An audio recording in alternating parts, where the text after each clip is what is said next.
Hello everyone, my name is Sandy from English for You.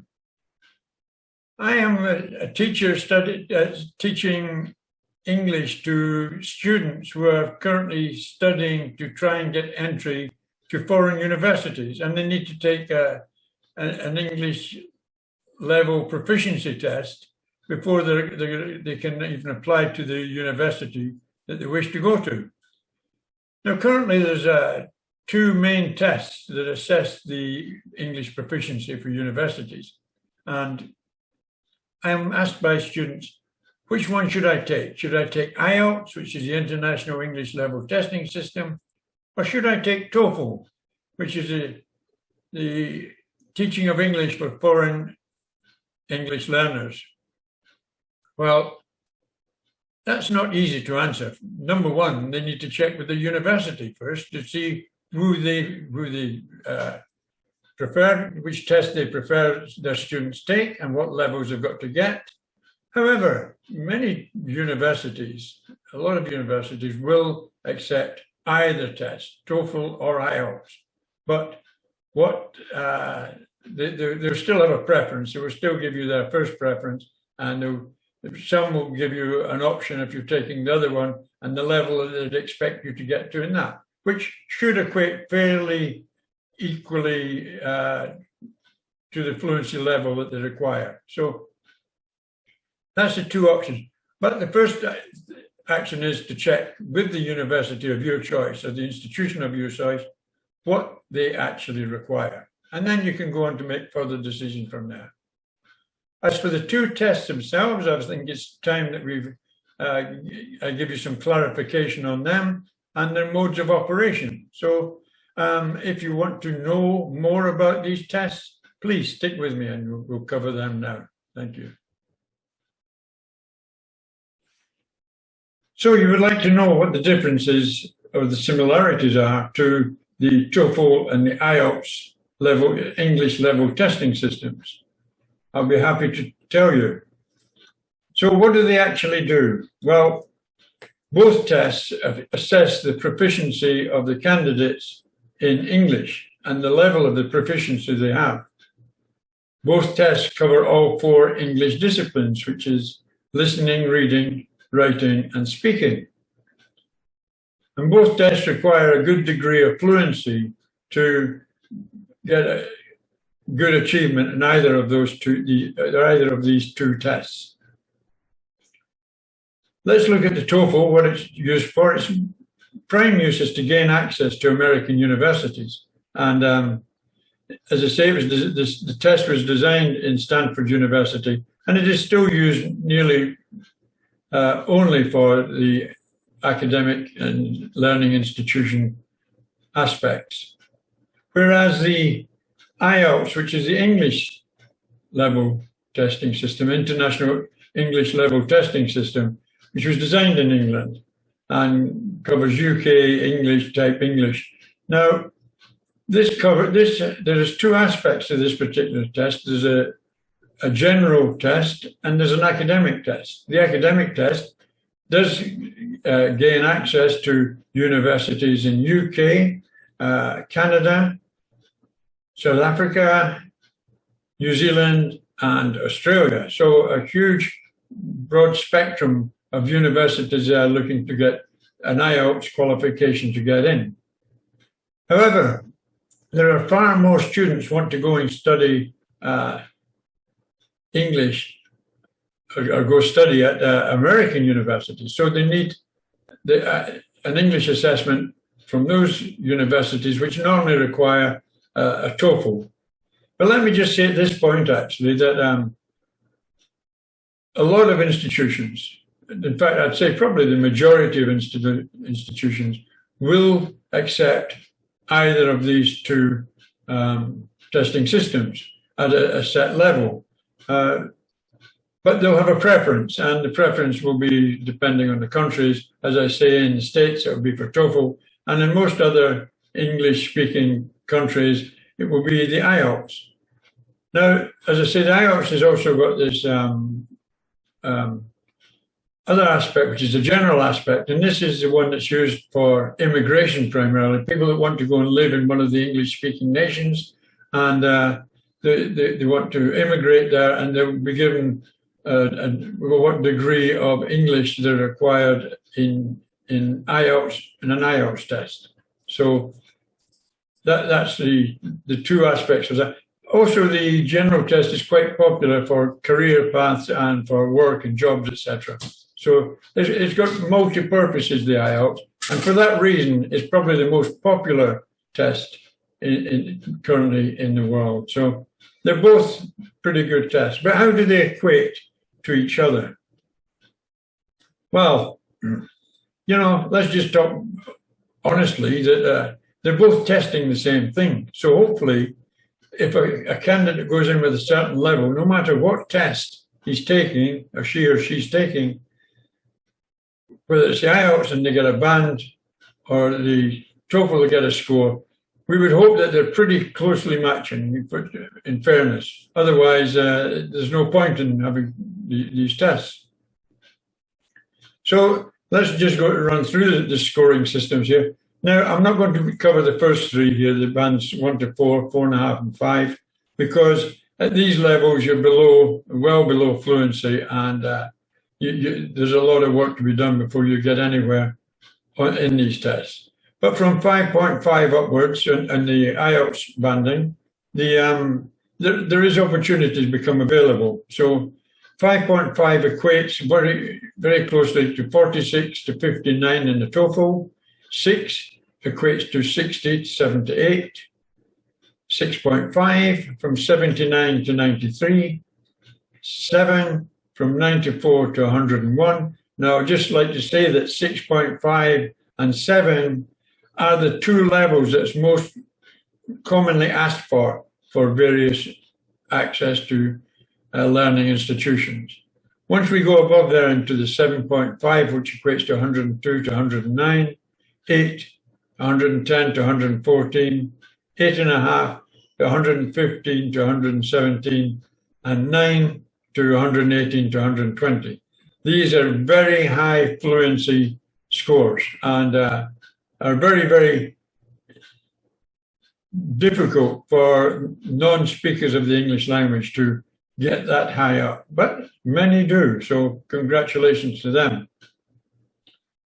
So that's the way they score together, and now we know what they can do for you. World-changing experiences. Let's just look at the modes of operation, and this is really what changes them actually, because there's various aspects for both. Let's talk about the TOEFL first. Now, this is a computer-based internet type testing. You've got to go to the centres. Oh, now there is a home edition, and these are done all on the computer, including the speaking. So, except that the answer for reading and listening are a multi-choice format. There's a paper-based test. It's available in some areas, but not all, and in fact, not so many. But if you're interested in the paper-based test, then check with your local TOEFL centres. They recommend that you're required to register 2 or 3 months in advance, and the price is around about US $140. But prices do vary in various locations, so there is no absolute set price. Now let's go to the IOP system, where it's paper-based, from where you've got to go to the centres to take the exam, and there's also a computer-based system where once again you've got to go to the centres, and there's also a new home edition where you can do the exam from home. Answers for reading and listening are written. You write your opinions of the answers, or you write the answers down. There's no multi-choice in the IELTS. But your test can be taken regularly. But that's not recommended because they're not cheap. And the more you take them, the more expensive it's going to be. Better try and get everything right, do the studying, get the level of English and pass it first time. that's perfect. The price of the IELTS is roundabouts $180 because, once again, the price varies slightly from area to area.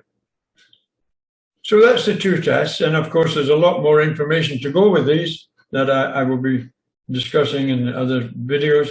But however, how can you succeed in either of these tests? So to succeed, the number one is to learn the English, become fluent to the level you're required to be at in reading, listening, writing, and speaking. That's the main point of it. The test objectives is to see where your fluency is and to give you a score relating to that fluency. So it's up to you as to make sure that you get to the proficiency level that you want to be at. And believe me, for foreign learners that have not used a lot of English, it can be a hard, long path to get there. And it's not easy. It takes absolute dedication and you've been wanting to really achieve, because believe me, you need to go through some intensive learning and practice to get to those levels that you want. If you can get to the fluency that you're required, the other big aspect that it gives you is the confidence. When you get the confidence, then everything is possible. You will go into do the test, and you will know that you're going to pass the test because you can speak to those levels. So the confidence is the big aspect as well. So what if you've got a few problems and you're going to need assistance? Well, if you do think you need assistance, then absolutely the best option is to find a teacher who knows the problems you have and what is needed to get you to where you want to be. Learning is not easy, and as I just stated, it takes a lot of dedication. Everyone is different and needs help in various ways. Having a dedicated tutor who can tailor your course of learning is the fastest way to get the results you want. And that is the way that I teach my students. Our first meeting is an introductory meeting where we talk to each other. We decide the goals and ambitions that want to be achieved. We do an assessment of the current levels of English and where the students think they are, etc. And then we design a course working on the weak aspects and strengthening the strong aspects to get them up to the level that they have to be at. And we take care and work together. Give yourself enough time as possible. There is no magic wand. You send me an email one day and telling me you've got a test in a week's time and you feel that you're weak. If you're weak and you feel that you're weak, then you are weak. And be realistic. Can we change that in a week? How long have you been practicing the test for? If you're going to take the test, you book the test and you start getting assistance quickly, or assess your own levels quickly and know where you've got to. You should do this even before you actually apply for the test. Actually get an idea of what you need and how long you need. Because some people apply for a test in 3-4 weeks, but it's going to take them 3-4 months to get prepared up to the level that they want. So it's common sense. Give yourself time. It's you that's going to have to do the learning. Tutors like myself, we can guide you, we can help you, we can build the strong bits and strengthen the weaker bits, etc. We can get you to where you want to be, but it's you that's got to accept our advice and our guidance and work hard at getting to that level. Working together, it's easier, but it's dedication, hard going, and practice. That's what does it, and that's what will do it for everyone. So that's what I've got to say. You've got an idea of the two tests, and you know my thoughts on how you can succeed. There is a lot of information available on the internet, you know, and a lot of it's good information. I use a lot of it in teaching my students, actually, but there's a lot of it that's just looking to exploit the number of young, ambitious people that are wanting to take these tests. If you're not getting immediate responses from your efforts, i.e. if you're doing your homework and then it's not being discussed personally with you, etc. afterwards, and you're just getting a computer-based assessment of what you've done, that's not really helping you. You need to be talking about your shortcomings, you need to be speaking with your tutor, and you need to be discussing where you need more help, and you're getting regularly assessed to make sure it's coming up. So that's my opinion. And whatever test you take and whatever level you're aiming for, I wish you every success, my friends. Thank you for listening. Bye. Well, there you have it. What do you think? IELTS or TOEFL? It's a decision, isn't it? And firstly, of course, then check with your institute, your learning institute of choice, and find out what they require. Hopefully, they'll give you an option for both tests and you know what the levels you'll need to achieve. So then it comes down to what test might actually be a little bit better for you. Maybe you prefer multi-choice questions for the reading and the listening, and that being the case, then TOEFL would be the case. But IELTS has got a lot of advantages as well. There's more, because you're working with people in IELTS, and your speaking test is with a human being that's going to assess you, then sometimes that helps actually. It might sound a little bit more worrying, but it's not actually, because these people make you feel at ease, and there is more tips, and I don't like to say tricks. I don't like to say tricks, but there's more tips and advice that can be given towards improving your results in IELTS than there is when you're working purely on a computer in TOEFL. So that's worth bearing in mind too. Anyway, if you're interested in working with me and getting to the levels that you desire, I have 2 areas you can contact me on. I would suggest initially that you book a trial lesson with me on italki, and I will leave my link below where you can book a short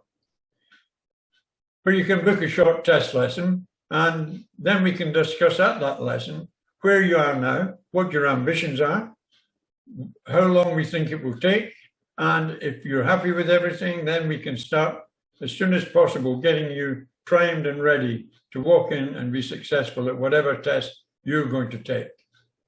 However, whatever test you take and whatever tutor you have and whatever learning method you approach, I wish you every success in your future.